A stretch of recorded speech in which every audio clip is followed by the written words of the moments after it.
بسم الله والصلاة والسلام على رسول الله. وعد الحر دين عليه يا جماعة. طلبت مني صينية البشاميل دي، قلت والله لا هوديها لها، وعليها كمان الفرخة الحلوة اللي انتوا شفتوها في الأول الفيديو دي. أول حاجة هنحط الفرخة بتاعتنا في الفرن بعد ما تبلناها، وهنجيب اللحمة بتاعتنا نعصجها. بسم الله والصلاة والسلام على رسول الله صلى الله عليه وسلم. نعصج اللحمة بتاعتنا.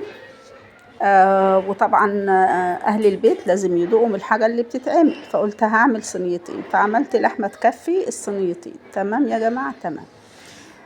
هنجيب بقى كده البصل بتاعنا. انا خرطت كده حوالي نص كيلو بصل اهو ما شاء الله، وعملته فرمته في الكب، مش خرطته، انا فرمته في الكب. هننزل بيه على اللحمه بعد ما نشفنا ميتها ودخلت في التسويه. هنحط عليها البصل زي ما انتم شايفين كده وهنقلب.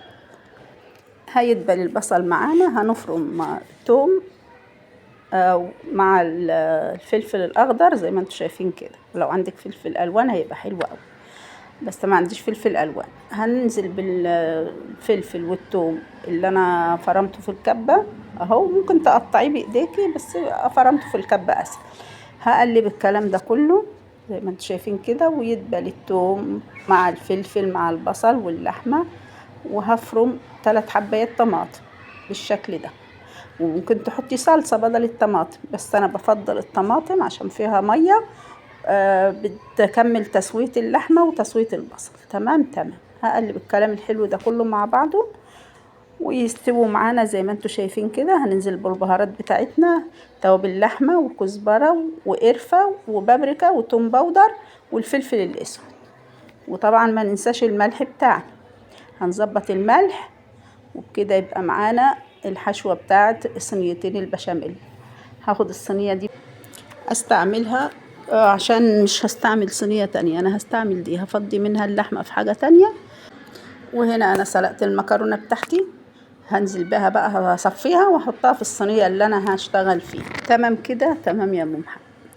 خلصنا كده تصفيه المكرونه. هنجيب اللبن بتاعنا. انا هعمل بشاميل خلاف اي حد بيعمله. هعمل بشاميل بتاعي، اجيب كيلو لبن، 4 معالق دقيق اهو زي ما انت شايفه، وهنقلب البشاميل ني في ني كده، مش هحمر الدقيق واحط كل معلقه دقيق احط عليها معلقه سمنه، والكلام ده كله بيبقى تقيل على المعده وبيبقى تقيل على الشرايين كمان. تمام. هقلب اللبن مع النشا، وهنزل بمعلقه سمنه بلدي كده، معلقه واحده مفيش غيرها، او زي ما انتم شايفين كده، معلقه حلوه كده محترمه هتغني عن 4 معالق في 4 معالق دقيق. تمام. هنقلب كل الكلام ده كله مع بعضه اهو، والقوام بدأ يتقل معايا.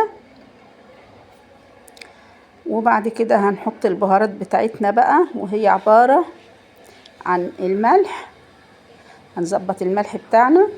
هحط مكعب مرق الدجاج اهو، مكعب واحد بس، عشان انا طبعا حطيت ملح. حابه ما تحطيش ملح مفيش مشكله، وتزودي مرقه الدجاج.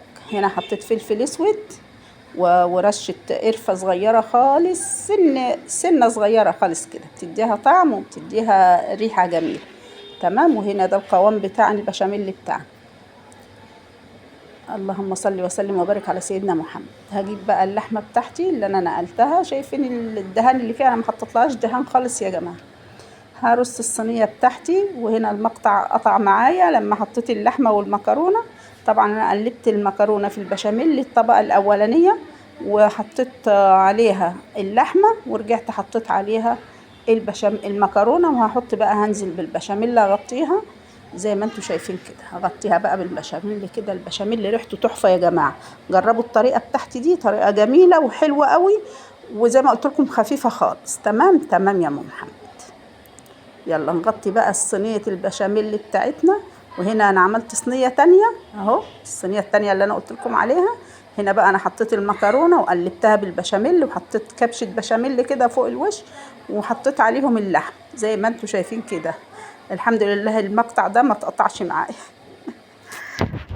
تمام يا ام محمد. قولوا لي تمام، وصلي على النبي في التعليقات. ولو اول مره تشوفيني اشتركي في القناه وفعلوا الجرس عشان يوصل لكم كل جديد من مطبخ اكلات مصريه. الله الله الله. هنا بقى انا عملت المكرونه. الطبقه التانية دي انا ما بحط لهاش بشاميل، انا بحطها وبرجع بحط عليها البشاميل بتاعها. هنفردها كده ونسويها بقى على الصينيه. وهفرد، وكمان انا حطيت رشه جبنه كده على اللحمه بين المكرونه واللحمه علشان تديك المطه الحلوه اللي انت بتشوفيها دي. تمام تمام. وبعد ما سويتها بقى كده هنزل بالبشاميل بتاعنا اهو. ما شاء الله ولا حول ولا قوة الا بالله. هنغطي الصينية كلها بالبشاميل وهندخلها الفرن.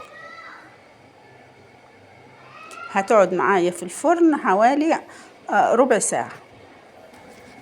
بعد ما نغطي وشها بقى بالبشاميل هنغطي وشها هنحط على البشاميل الجبنة الرومي والموتزاريلا ميكس مع بعضيهم، او رومي بس او موتزاريلا بس زي ما تحب.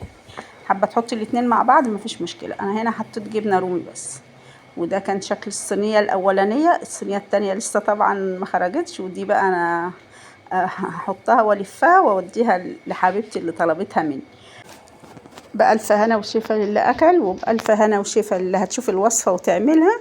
لايك وشير للفيديو، وأستودعكم الله وأشوفكم في فيديو جديد. مع ألف سلامة.